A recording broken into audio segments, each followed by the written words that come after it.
Well, the Chibs Dr. Nasty era royally screwed this up the last time they attempted it, so let's just double down. Join me as we continue to laugh at the Chibs Dr. Nasty era of Doctor Who. Doctor Who, Mandeep Gill says Yaz's mental health struggles will affect her choices in upcoming episodes. It's part of Yaz's journey now, Gill explained during an online Doctor Who panel. Oh dear, this should be good, considering the character and the portrayal of the character is about as exciting as watching paint after it's dried. In one of the most acclaimed storylines in Doctor Who's recent season, actually, this episode received more complaints than any episode in the history of Doctor Who. And that includes the Mary Whitehouse campaigns. Let me refresh your minds, dear viewer. There was a scene at the end of this episode that was the epitome of legitimate offense. Graham, a cancer survivor and the punching bag of the Chibs Dr. Nasty era, comes to Dr. Nasty and says that he's concerned that his cancer is coming back. This is how Dr. Nasty responded. I'm quite socially awkward, so I'm just going to subtly walk towards the console and look at something. And then, in a minute, I'll think of something that I should have said that might have been helpful. And it's not hard to notice that this callous response was directed at the only straight white male on the main cast. A character, once again, that is only there to make fun of. Then let's contrast this with Yaz, played by an actress that cannot act, does not seem to have any facial expressions beyond bewilderment, and was cast because she ticks at least 2 of the BBC checkboxes. Fans saw Mandeep Gill's Yaz face up to the mental health issues that had almost seriously derailed her life some years before she met Dr. Nasty, with a series of flashbacks explaining what had happened to the future time traveler. In short, Yaz was bullied, had self-doubts, just like most people at some point in their lives. This, of course, is not meant to diminish those that have been bullied or those that suffer from mental health issues. This is a serious topic, and one that was horrifically mistreated in an attempt at supreme virtue signaling from the Chibs Dr. Nasty era that backfired horrifically. Of course, they still think it was a work of brilliance. Also, keep in mind that this is a character that is triggered because criminals are mean to her, and in case you forgot, she's a cop. As I've mentioned before, this seems to be the show's subconsciously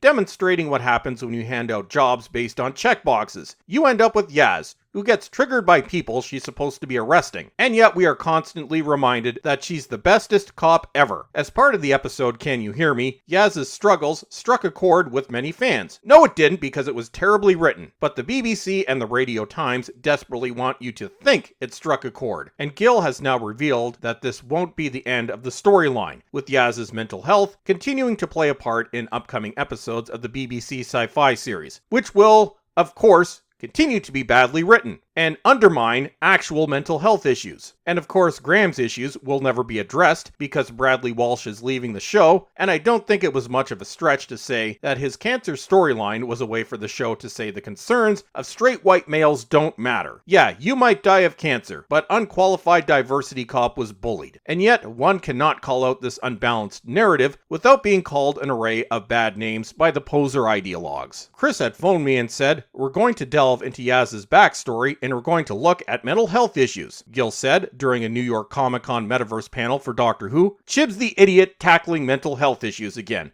I would say this is disturbing, but luckily nobody will be watching. So obviously, as an actor, you're not an actor, Gill. For me, that's, I don't want to use the word exciting. Well, your character can't emote excited, so why start now? But it opens up loads of things. The idea that these idiots think they can objectively tackle mental health issues is quite disturbing, but yet again, luckily nobody will be watching. I didn't draw my own experiences. It's just not the way I work as an actor. Probably one of the many reasons why you suck as an actor. But I did work closely with Mind Charity, and we were able to ask lots of questions, like how people would react in certain situations. Clearly, this did little to help your performance, and maybe why Yaz hadn't mentioned it running up to this. Largely because Chibs never plans anything out until he sees a chance to virtue signal his own sense of moral superiority, and why she'd gone to her sister and not her mom, because she's obviously very close to her mom. For me, I'm really glad I got to play that part, she concluded, and it's part of Yaz's journey now. It will affect basically her choices in the future, and Yaz's journey will be continued to be carried out with one facial expression. In other words, any fans concerned that this series would just move on and sweep Yaz's backstory under the carpet need not have worried. No, they only did that to the white dude. In fact, from the sounds of it, Yaz will be put through the emotional ringer as soon as the next broadcast episode, with Gill noting her character will be in some distress by the time of the festive special Revolution of the Daleks. It makes sense you'd have to spell it out, because again, we sure as hell wouldn't be able to tell that from her performance. Yaz is struggling a little bit, Gil said. You don't say, noting that the Doctor's imprisonment at the end of season 12 left her friends somewhat adrift. Wait, doesn't Yaz have her cop job?